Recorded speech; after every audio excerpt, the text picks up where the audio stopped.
Hello everyone, मैं विजय कुमार और इस लेक्चर में आज से हम शुरू करने जा रहे हैं साउंड वेव्स। तो आज के लेक्चर में हम पहले साउंड वेव्स की बेसिक बातें करेंगे जो आई होप आपको पहले से मालूम होंगी, और इसके बाद हम प्रेशर, डेंसिटी और डिस्प्लेसमेंट इक्वेशंस की बात करेंगे साउंड वेव्स के बारे में। तो चलिए काम शुरू करते हैं। सबसे पहले बेसिक इंफॉर्मेशन साउंड वेव्स के बारे में, रटी रटाई बातें जो आपको भी मालूम होंगी। सबसे पहले साउंड वेव्स हैं लॉन्गिट्यूडनल वेव्स।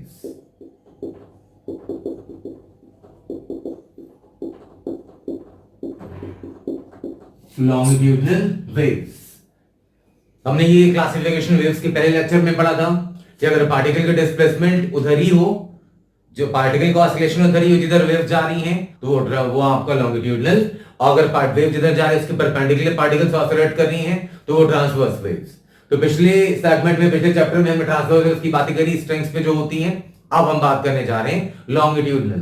तो साउंड वेव्स जो मैं बोल रहा हूं फिलहाल, मेरी आवाज, तो मेरी आवाज यहां से कैमरे तक जा रही है, तो जो वेव जा रही है यहां से कैमरे की तरफ, और पार्टिकल्स का डिस्प्लेसमेंट भी उधर ही है ना, ऑसिलेशन भी उधर ही है। इसलिए ये साउंड वेव कैसी है? Longitudinal wave. जाहिर है दूसरी बात, साउंड वेव मैकेनिकल भी है, मीडियम चाहिए इसे, मैकेनिकल वेव।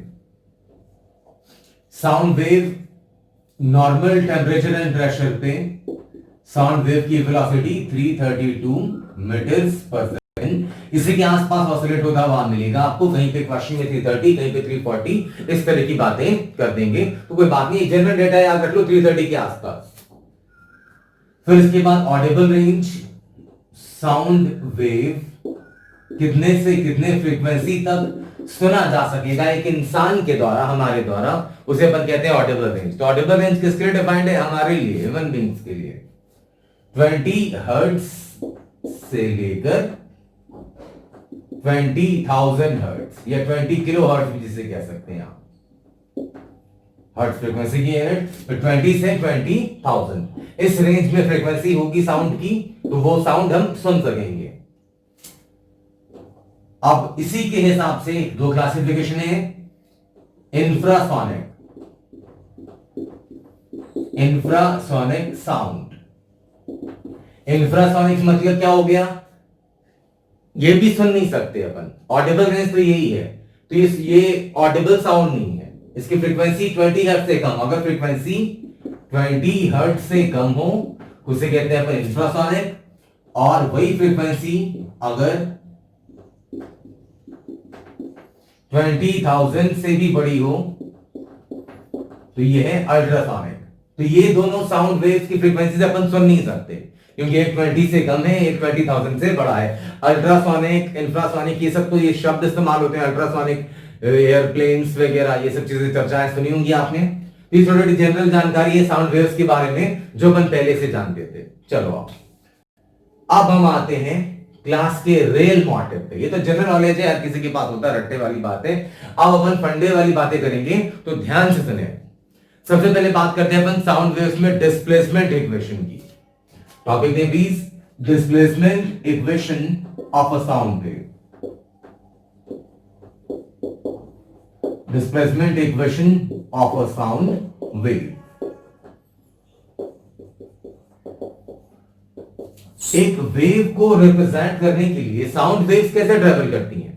जब मैं यहां से बोल रहा हूं, कैमरे तक आवाज पहुंच रही है, तो यहां पे जब मैंने बोला तो यहां पे मैंने कुछ एक्स्ट्रा प्रेशर लगाया। हाथ लगाएंगे तो समझ में आएगा, या कुछ हवा का झटका महसूस होता है ऐसे, है ना। अगर कोई बोले कि कैसे डिस्टर्बेंस आपको फील नहीं होता, फील चाहिए अगर आपको, तो जब आप बोल रहे हैं तो अपने जुबान के आगे ये हाथ रख लें, तो लगेगा कि एयर का कुछ झटका हाथ पे लग रहा है। कुछ पर्दा ऐसा रखोगे तो वो हिलेगा। मतलब जब मैंने बोला तो यहाँ पे प्रेशर मैंने बढ़ाया, एटमॉस्फेयर का प्रेशर तो ऑलरेडी है यहाँ पे, प्लस एडिशन मैंने प्रेशर क्रिएट करी, तो यहाँ के पार्टिकल्स बहुत करीब आ गए, है ना, क्लोज आ गए, तो उसे बोलते हैं अपन कंप्रेशन। उसके बाद वो पार्टिकल्स, वही डिस्टर्बेंस आगे ट्रेवल करेगी, ये पार्टिकल्स फिर यहाँ से नॉर्मल होंगे, नॉर्मल से ज्यादा भी होंगे, तो वो कहलाएगा रेयरफैक्शन। तो कहीं पे प्रेशर बढ़ेगा, कहीं पे प्रेशर कम होगा, तो मिनिमम पॉइंट जो प्रेशर का होगा वहां पे पार्टिकल्स अवे होंगे, फार अपार्ट, तो उसे कहते हैं रेयरफैक्शन। और जहां पे मैक्सिमम प्रेशर होगा वहां पे सारे पार्टिकल्स करीब होंगे, नजदीक होंगे, पार्टिकल प्रेशर ज्यादा होगा, तो वो कहलाता है कंप्रेशन। तो हम पहले साउंड वेव के डिस्प्लेसमेंट इक्वेशन की बात करते हैं। ठीक है, मैंने ये बात इसलिए करी क्योंकि प्रेशर का भी वेरिएशन साउंड वेव में देखने को मिल रहा है, स्ट्रिंग्स वाले में नहीं देख रहे थे अपन वो। तो प्रेशर का वेरिएशन भी देखोगे, अगर आप एटमॉस्फेयर में बोल रहे हैं अपन साउंड वेव्स ट्रैवल करने के लिए एयर चाहिए, मीडियम चाहिए, जरूरी नहीं है रॉड से भी पास कर सकती है साउंड वेव, लेकिन मीडियम चाहिए, तो इसके लिए प्रेशर का वेरिएशन भी हो रहा है, तो इसलिए यहाँ पे एडिशनल इक्वेशन भी होगी प्रेशर की। और जाहिर सी बात है पार्टिकल्स पास आ रहे हैं तो डेंसिटी बढ़ रही होगी, पार्टिकल्स दूर जा रहे हैं तो डेंसिटी कम हो रही होगी, इसका मतलब कि डेंसिटी वेरिएशन भी है। तो डिस्प्लेसमेंट तो हो ही रही पार्टिकल्स की, प्लस पार्टिकल की प्रेशर उस पॉइंट पे, उस इलाके में, और डेंसिटी, इन दोनों पे भी इफेक्ट पड़ रहा है। इसलिए साउंड वेव की 3 इक्वेशंस हैं। डिस्प्लेसमेंट तो जैसा आपने पहले पढ़ा था वेव्स में वैसे ही, तो वैसा सीधा उठाएंगे अपन, प्रेशर और डेंसिटी वाले पे डिटेल में बात करते हैं। तो आओ देखो जरा, जैसे मान लें एक बड़ा एयर का चेंबर ही,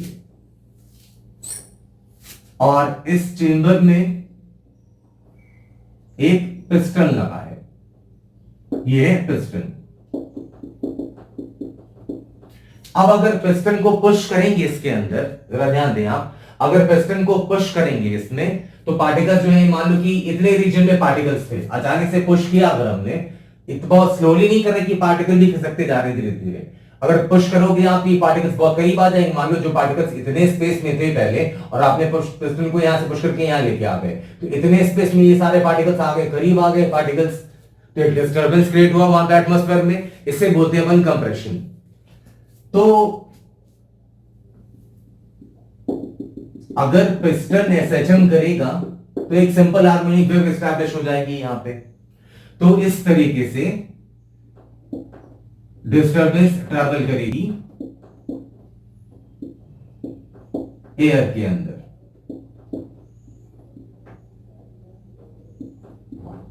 ये देख लें,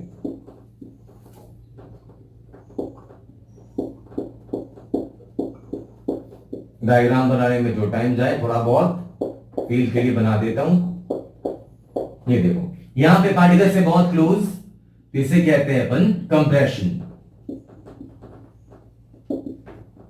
और यहां पे पार्टिकल्स से थोड़ी दूरी पे, इसे कहते हैं रेयरफैक्शन। तो कंप्रेशन वाले रीजन में प्रेशर बढ़ जाएगा, डेंसिटी बढ़ जाएगी, और रेयरफैक्शन वाले रीजन में प्रेशर भी कम होगा, डेंसिटी भी कम होगी, पार्टिकल्स आ गए तो कम वॉल्यूम में, सॉरी क्या कहना चाहिए मुझे, ज्यादा वॉल्यूम में कम पार्टिकल्स हैं। हाँ, तो कंप्रेशन और रेयरफैक्शन। अब पिस्टन अगर एसएचएम करेगा तो इसकी पार्टिकल्स की डिस्प्लेसमेंट वैसी होंगी जैसा वेव से हमने पहले पढ़ा था।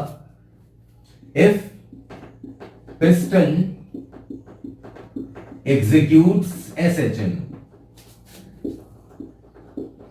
गिवन बाय, मान लो कि पिस्टन के डिस्प्लेसमेंट की इक्वेशन है S is equal to S not sine omega P. Y नहीं लिख रहा हूं वरना आपको कंफ्यूजन हो जाए कि डिस्प्लेसमेंट इधर है, डिस्टर्बेंस इधर है, पार्टिकल्स ऊपर नीचे कैसे हो, तो ट्रांसवर्स हो जाएगी। जिधर डिस्टर्बेंस है उधर ही पार्टिकल्स का भी डिस्प्लेसमेंट है। तो अगर इसको एक्स एक्सिस बोलोगे आप, तो मैंने ये जो एस लिया है यहाँ पे पिस्टन का डिस्प्लेसमेंट, वो भी एक्स के ही अलोंग है। क्लियर है पॉइंट? आप चाहे तो जल्दी से वीडियो पॉज करके चीजें नोट कर लें। अच्छा यहीं पे लिख देता हूं। अब ध्यान दो, पिस्टन की मीन पोजीशन से एक्स डिस्टेंस पे जो पार्टिकल होगी उसकी इक्वेशन क्या होगी, वैसे जैसे आपने वेव्स में निकाला था, equation of a particle at a distance x from mean position of piston will be S is equal to, वही था y क्या था अपने पास, y is equal to a sin omega t minus kx। अगर मान लो कि सोर्स पार्टिकल जो था आपका उसकी इक्वेशन थी अगर y is equal to a sin omega t, तो वेव इक्वेशन क्या लेकर आए थे अपन, a sin omega t minus kx। Exactly वही फॉर्मेट है, तो वही चीज यहां पर भी है, सेम वही चीज है। फर्क बस इतना है कि वहां पे पार्टिकल्स y एक्सिस के अलोंग डिस्प्लेसमेंट हो रही थी पार्टिकल्स की, इस बार पार्टिकल की डिस्प्लेसमेंट होगी डिस्टर्बेंस के ही अलोंग जिधर वेव ट्रैवल कर रही है। तो ये हो गया S is equal to S not sine omega T minus K. ये वाली इक्वेशन मैंने डिटेल में डिस्कस इसलिए नहीं करी, आप वीडियो पास करके चीजें नोट कर लें, इसलिए डिस्कस नहीं करा मैंने क्योंकि मैंने इक्वेशन ऑफ वेव में 2 वीडियो पोस्ट करे हैं इक्वेशन ऑफ वेव लिखने को लेकर। तो अगर आप सीक्वेंस वाइज अगर वीडियोस फॉलो कर रहे हैं तो कोई परेशानी की बात नहीं है। अगर आप डायरेक्ट इस वीडियो में लैंड हो रहे हो और ये चीज आपको समझ में नहीं आई कि मैंने कैसे लिखा, तो इक्वेशन ऑफ वेव वाली वीडियो को पहले रेफर करें। ध्यान दें, तो क्या बोला मैंने कि अगर पिस्टन एसएचएम कर रहा होगा और उसकी equation S not sine omega T, याद करो वैसे ही है कि अगर सोर्स पार्टिकल की थी y is equal to A sine omega T, तो वेव इक्वेशन लिखते थे अपन A sine omega T minus K X. तो एग्जैक्टली वही चीज लिखी है मैंने, बस y ना लिख के मैंने s लिखा है, इसलिए क्योंकि पार्टिकल का डिस्प्लेसमेंट भी अगर इसको x एक्सिस इसको x मान रहे हैं अपन, तो पार्टिकल की भी ऑसिलेशन x की अलोंग है, इसलिए मैंने y नहीं लिखा है यहां पे। अब ध्यान देना, ये तो हो गई डिस्प्लेसमेंट इक्वेशन। अब अगर साउंड वेव ट्रैवल करेगी या डिस्टरबेंस करोगे अगर आप, है ना, पिस्टन को पुश किया हमने, तो जो वेव ट्रैवल करेगी दौड़ेगी इसके अंदर, वो किस फॉर्मेट में दौड़ रही, कंप्रेशन और रिफ्रैक्शन। कभी पार्टिकल्स बहुत पास है, कभी पार्टिकल्स दूर है, फिर पास फिर दूर, पास दूर, इस तरीके से। तो प्रेशर भी वेरी करेगा। तो अब लिखते हैं अपन pressure equation, pressure equation of a sound wave.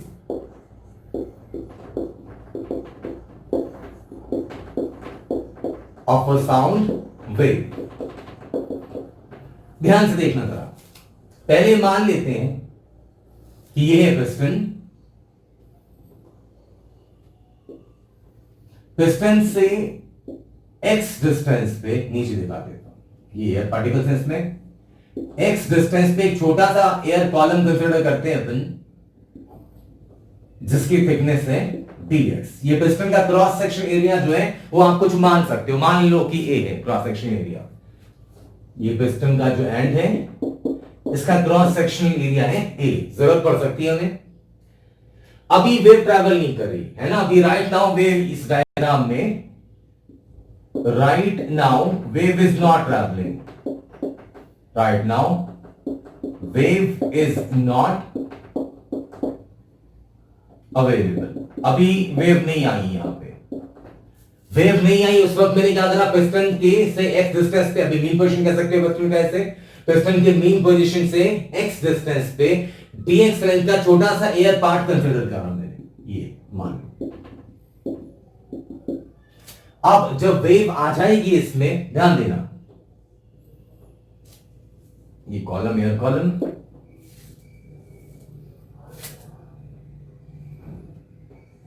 ये पिस्टन है आपका ये। अब अगर पिस्टन एसएचएम करने लग जाए, एसएचएम, पिस्टन इन एसएचएम, पिस्टन अगर एसएचएम करने लग जाए तो ये जो डिस्टरबेंस जनरेट होगी पिस्टन से, मान लो कि पिस्टन से वाइब्रेट करने लग जाए, इसका वाइब्रेशन कैरी फॉरवर्ड होगा पार्टिकल्स को, तो वेव जनरेट हो गई, तो प्रेशर वेरी करेगा। बोला नहीं कैसे फ्लो हो रही है, पास कर रही है, कंप्रेशन रिफ्रैक्शन के तौर पे, तो कहीं पे प्रेशर ज्यादा है, कहीं प्रेशर कम है, मतलब कि पार्टिकल्स अपनी मीन पोजीशन से डिस्प्लेस हुए। तो मीन पोजीशन से x डिस्टेंस पे, ये देखो आप ध्यान से देखना, समझना, छोटा सा लॉजिक है। मीन पोजीशन से x डिस्टेंस पे जो पार्टिकल है उसकी डिस्प्लेसमेंट कितनी है, ये देखा ना अभी हमने, S not sine omega T minus K x. इधर इधर कहीं भी हो सकती है, वो कहीं पे दिखा दो, ये मान लेता हूं मैं, ये डिस्प्लेसमेंट है s, ना दिखाई दे तो डायग्राम जूम कर देना, s मान लिया, s की वैल्यू इतनी है। तो x प्लस dx डिस्टेंस पे जो पार्टिकल होगा, ध्यान देना, ये भी शिफ्ट होगा अपनी जगह से, इधर कहीं आगे बढ़ जाएगा। तो x वाले मेन पोजीशन से x डिस्टेंस पे जो पार्टिकल है उसमें डिस्प्लेसमेंट है s, तो x प्लस dx, ये x प्लस dx है ना, x प्लस dx पोजीशन में जो पार्टिकल होगी उसमें s plus ds, x distance पे s डिस्प्लेसमेंट है, तो x प्लस ये डिस्टेंस कितना है, x प्लस dx, तो x प्लस dx डिस्टेंस पे s प्लस ds है डिस्प्लेसमेंट। क्लियर पॉइंट, मतलब ये जो एयर कॉलम है नया वाला वो ये है, ये कुछ ऐसा, पहले इतना था, तो ये एयर कॉलम थोड़ा शिफ्ट हुआ, देखो पहले पोजीशन तो ये थी और इतनी तक थी, अब थोड़ी शिफ्ट हो गई आगे, तो वॉल्यूम में चेंज हुई होगी, जाहिर सी बात है, चेंज इन वॉल्यूम निकाल दो, change in volume of column, कौन से column, air column, due to wave, wave के फ्लो होने की वजह से एयर कॉलम में चेंज कितनी, तो final volume minus initial volume. तो यहां से लिख सकते हैं delta V is equal to final volume. जरा ध्यान दें, ये टोटल था dx, ये टोटल था dx।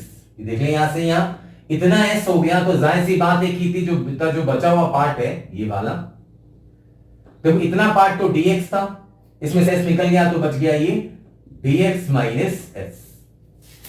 और इधर इतना ये पार्ट कितना है, ये तो दिखाई दिया आपको, ये पार्ट है आपका यहां से यहां तक कितना डिस्प्लेसमेंट है, s प्लस ds।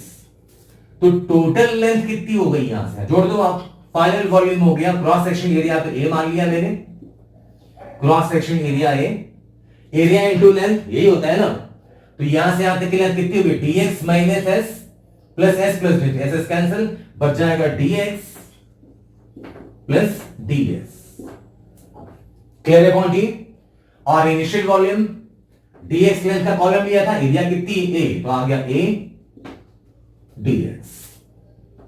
वेव के फ्लो होने की वजह से जो पार्टिकल की वॉल्यूम थी वो डिस्टर्ब हुई, चेंज हुई वॉल्यूम, देख सकते हैं ना, ए डीएक्स क्यों कैंसिल, ये आ गया ए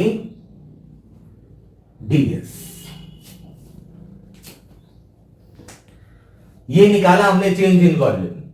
अब जब तक मैं बोर्ड रब कर रहा हूं तब तक आप जल्दी से इसे नोट कर लें। वॉल्यूम में चेंज हुई होगी प्रेशर में चेंज होने की वजह से। अगर प्रेशर बढ़ेगा या कम होगा तो वॉल्यूम भी कम या ज्यादा होगी। तो यहां पे अब बात करेंगे अपन बल्क मॉडुलस की, ध्यान देना। Change in volume I hope आपने नोट कर लिया होगा, इसमें मैं ब्रेक नहीं ले सकता, तो कंटिन्यूटी टूट जाएगी टॉपिक की, इसलिए वैसे अमूमन जब मैं वीडियोस बनाता हूं तो रब करता हुआ जो पार्ट है वो एडिट कर देता हूं, लेकिन इसमें कंटिन्यूटी टूट जाएगी। फिलहाल change in volume area delta B is equal to A dS. तो बल्क मॉडुलस, बल्क मॉडुलस क्या पढ़ा था अपन ने, किसी भी बॉडी पे जो एक्सेस प्रेशर है मान लो डेल्टा पी, और इसकी वजह से बॉडी की वॉल्यूम में चेंज हुई डेल्टा बी, इनिशियल वॉल्यूम थी वी। तो बल्क मॉडुलस डिफाइन क्या करते हैं अपन, स्ट्रेस बाय स्ट्रेन होता है, तो डेल्टा पी और minus delta V by V. अगर एक्सेस प्रेशर दोगे आप तो जाहिर सी बात है कि वॉल्यूम डिक्रीज होगी, तो डेल्टा वी क्या होगा, नेगेटिव। डेल्टा वी मतलब होता है change in volume, final minus initial. तो अगर प्रेशर लगाओगे, मान लो फुटबॉल है, प्रेशर लगाएंगे तो उसका वॉल्यूम कम होगा, तो वॉल्यूम कम होगा तो डेल्टा वी नेगेटिव होगी, फाइनल वॉल्यूम कम है तो नेगेटिव होगी, इसलिए एक माइनस साइन लगा दिया ताकि प्लस हो जाए।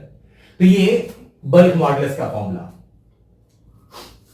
तो bulk modulus is equal to minus delta P divided by, sorry minus नीचे रख देता हूं, कोई फर्क नहीं पड़ता वैसे, चलो यहां पे बोली bulk modulus is equal to delta P change in pressure, जो एक्सेस प्रेशर है वो हो सकता है प्रेशर कम भी हुआ ज्यादा भी हो, रेयरफैक्शन में प्रेशर कम होगा, कंप्रेशन वाले टाइम पे डेल्टा पी पॉजिटिव होगा, रेयरफैक्शन के टाइम पे नेगेटिव होगा। Delta we change in volume, तो डेल्टा वी को लिख सकते हैं माइनस ए डीएस। दिखने में अच्छा नहीं लग रहा, डेल्टा और डी एक साथ एक ही यूनिट में कर देंगे अभी। और वी मतलब इनिशियल वॉल्यूम, इनिशियल वॉल्यूम कितनी थी, ए dx.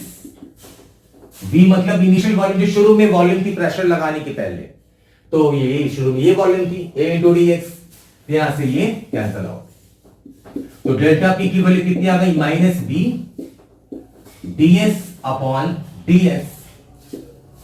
S is equal to है अपने पास S not sine omega T minus K X. ये डिस्प्लेसमेंट इक्वेशन साउंड वेव वाली, हमारे पास क्या है डीएस अपॉन डीएक्स, तो ये डी नहीं एक्चुअली ये डेल्टा है ना, सिर्फ एक्स की रेस्पेक्ट। साउंड के इक्वेशन में तो दो वेरिएबल है, टाइम और एक्स दोनों, लेकिन ये डिफरेंशिएशन किसके रेस्पेक्ट में, सिर्फ एक्स के रेस्पेक्ट में।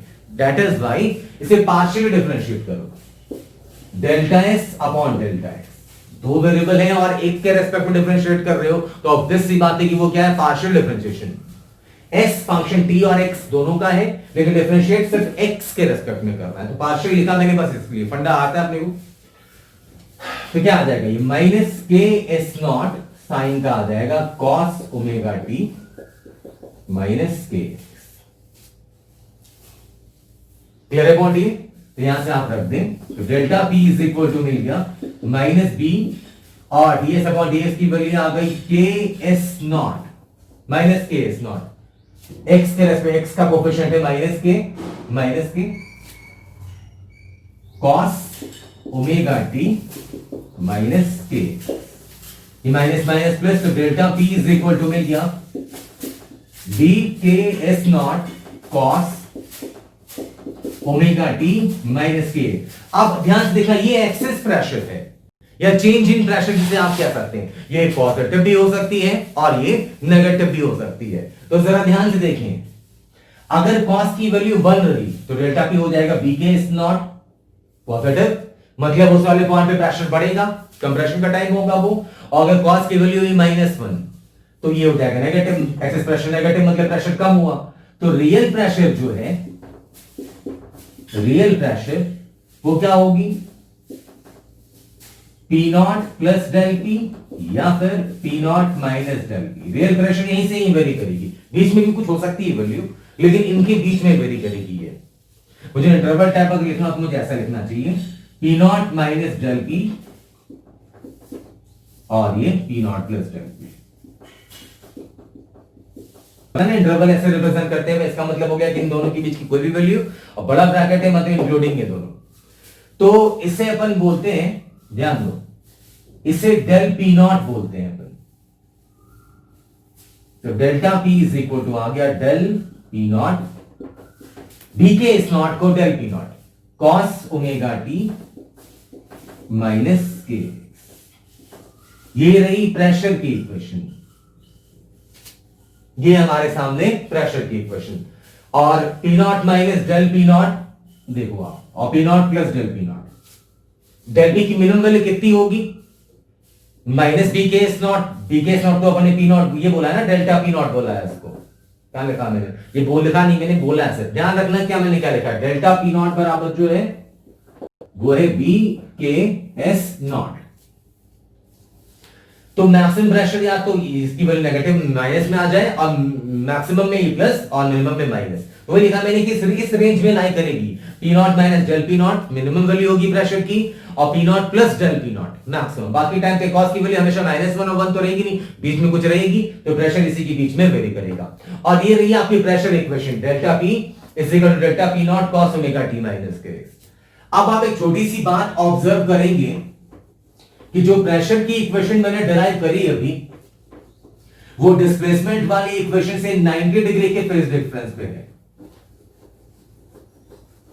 90 का फेज डिफरेंस। डिस्प्लेसमेंट इक्वेशन है s is equal to S not sine omega T minus K X, और प्रेशर इक्वेशन है delta P is equal to delta P not cos omega T minus K X, या फिर इसे आप लिख सकते हैं delta P naught sine omega T minus K X plus pi by 2। ये मतलब प्रेशर वाली जो इक्वेशन है आपके सामने वो वेरी कर रही है फेज डिफरेंस के मामले में साइन से 90 डिग्री। मतलब साइन सोचो 90 पे साइन होता है मैक्सिमम, लेकिन 90 पे कॉस की वैल्यू होती है 0, है ना। पाई पे साइन 180 पे 0 होता है साइन, लेकिन कॉस की वैल्यू होती है -1, दूसरे एक्सट्रीम पे होगा माइनस वाला minus B K S not ई है। एनीवेज, तो ये प्रेशर की इक्वेशन, जो अगर आपके पास डिस्प्लेसमेंट की इक्वेशन मालूम है तो 90 डिग्री जोड़ दो तो आपको उसमें प्रेशर की इक्वेशन आ गई, और अगर प्रेशर की इक्वेशन मालूम है तो इसमें 90 डिग्री घटा दो तो डिस्प्लेसमेंट की इक्वेशन। क्वेश्चन इस पे बना है पहले, तो थोड़ा सा कॉन्सेप्ट इंपॉर्टेंट है। डिस्प्लेसमेंट इक्वेशन देके 4 ऑप्शन दे देंगे, बोलेंगे बताओ प्रेशर वाला कौन सा, या अच्छा थोड़ा करना हो तो वो प्रेशर इक्वेशन दे देंगे और पूछेंगे डिस्प्लेसमेंट वाला कौन सा। तो प्रेशर वाले इक्वेशन में से 90 डिग्री घटा देंगे अगर अपन, तो मिल जाएगी आपको डिस्प्लेसमेंट इक्वेशन। तो ये स्टैंडर्ड है फॉर्मेट्स डिस्प्लेसमेंट और प्रेशर इक्वेशंस के। अब एक और फॉर्मेट है साउंड वेव की इक्वेशंस की बात करें अगर, तो एक इक्वेशन और भी है, डिस्प्लेसमेंट प्रेशर तो हो गई। डेंसिटी थोड़ा सा पॉपुलर कम है, लेकिन इसकी भी जानकारी अपन रखेंगे। आइए बात करते हैं, क्योंकि प्रेशर चेंज होगी मीडियम में तो बड़ी जाहिर सी बात है कि डेंसिटी भी चेंज होगी। देखा हमने कि वॉल्यूम चेंज हो रही है, डेंसिटी भी चेंज होगी। अब आओ देखो, ये बड़े आराम से डिराइव हो जाएगा, density equation of a sound wave, density equation of a sound wave. Density क्या होता है? Mass by volume. आओ वहीं से शुरू करते हैं। डेंसिटी मास बाई वॉल्यूम, तो D rho upon D V क्या हो जाएगा? डिफरेंशिएशन 1 बाई वी का 1 बाई एक्स का differentiation minus 1 by X square, तो 1 बाई वी का माइनस 1 बाई वी स्क्वायर। यहां से D rho is equal to आ गया minus M by V square into D V. ध्यान दें, तो D rho is equal to minus M by V into D V by V. Rearrangement करी मैंने थोड़ी सी, आई होप आपको समझ में आ रही होगी बात। अब जरा ध्यान देना, डी रो को लिख दिया मैंने delta rho, M by V mass by volume हो गई डेंसिटी, डी वी अभी प्रेशर वाली इक्वेशन में डिराइव करी है, प्रेशर डेंसिटी इंटर रिलेटेड है ना, तो वही तो चीज है, हमने अभी डिराइव करके मैंने तो मिटा दिया, लेकिन आपको याद आ रहा होगा डीवी आ रहा था एडीएस,